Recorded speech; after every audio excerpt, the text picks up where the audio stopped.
नमस्कार दर्शक बंधु, चलतु जानिबा पेचा एवं बगर झगड़ा। बग कहिछि जे केउ सातोटी स्थान रे चुप रहिबा होइताए भलो। असंतु जानिबा। आमे आपण मानकु कहि रखिबु जे खराब कर्मर परिणाम किपरि खराब होइताए। एक कहानी रे बग द्वारा कहा जाइतिबा एपरि 10टी कथा जाहाको सबु लोके जानिबा उचित। तेबे कहानी अनुजाई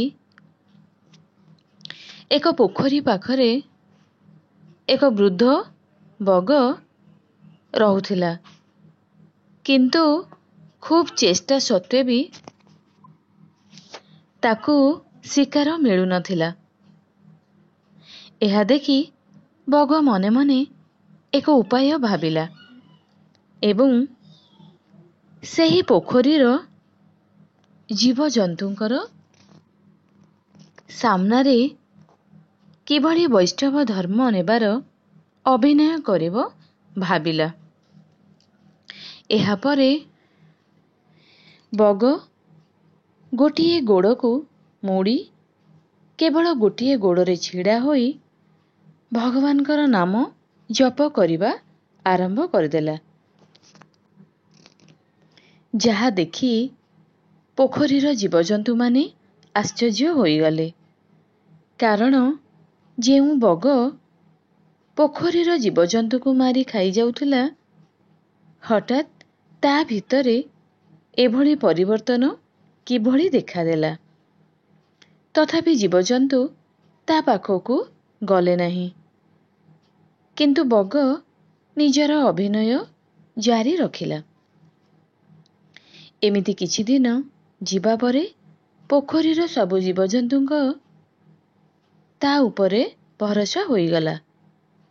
सबु जीवजंतु परस्पर भितरे आलोचना परे सेमाने प्रथमे कइंचको बग पाखकु पठाइबाकु स्थिर कले, कारण बग कइंचर कौनसी क्षति करिपारिबो नाही। कइंच जाई बगकु तार एभଳି परिवर्तनर कारण पचारिला। बग निजर सबु पापर प्रायश्चित करिबाकु एभଳି करुथिबा कहिला। एही विषୟରେ कइंच जाई सबु जीवजंतुको जणाइदेला। एहा परे अन्य सबु जीवजंतु बग आखपाखरे बुलिबाकु लागिले एवं ता सहित कथा मध्य हेले। किंतु किछि दिन परे बग आखि छळ छळ करी गभीर चिंतारे बसी रहिथिला। जहा देखि सबु जीवजंतु ताकु एभଳି चिंतारे रहिबार कारण विषୟରେ पचारिले। बग कहिला जे किछि दिन परे सेही पोखरीर पानी सुखिजिबो, जाहाकि से निज दिव्य दृष्टिरू जानी पारुची। तेणु ताकु सबु जीवजंतुंकर चिंता अछि।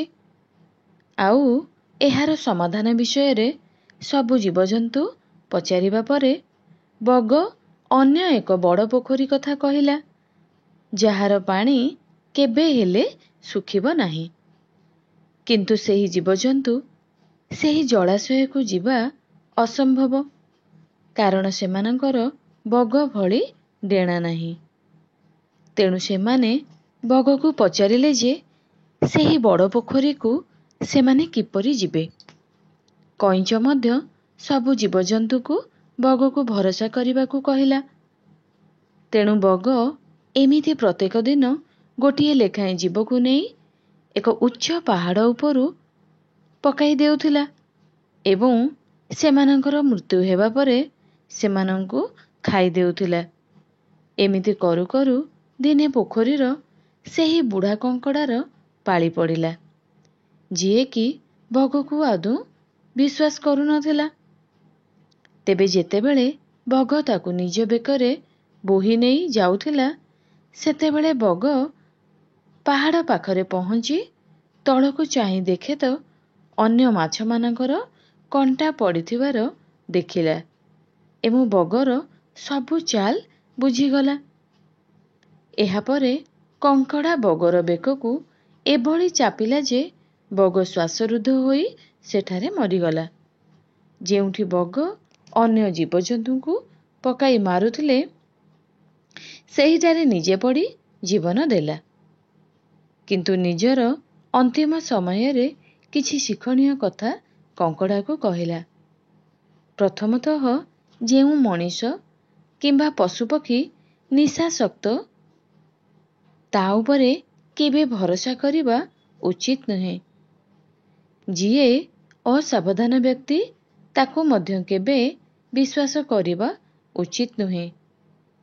ପାଗଳ ବ୍ୟକ୍ତି ଉପରେ କେବେ ଭରସା କରାଯିବା ଉଚିତ ନୁହେଁ। ଭୋକିଲା ଜୀବ ପ୍ରତି ମଧ୍ୟ ବିଶ୍ୱାସ କରାଯିବା ମୂର୍ଖତା ଅଟେ। ଯେଉଁ ବ୍ୟକ୍ତି କ୍ରୋଧୀ ତା ଉପରେ ମଧ୍ୟ କେବେ ବିଶ୍ୱାସ କରାଯାଇପାରିବ ନାହିଁ। ଯେଉଁ ବ୍ୟକ୍ତି ଜଲ୍ଦିବାଜି କରିଥାଏ ସେ ସବୁବେଳେ ଠକିଥାଏ। ତେଣୁ ଏଭଳି ବ୍ୟକ୍ତି ଉପରେ ମଧ୍ୟ କେବେ ଭରସା କରିବା ଉଚିତ ନୁହେଁ।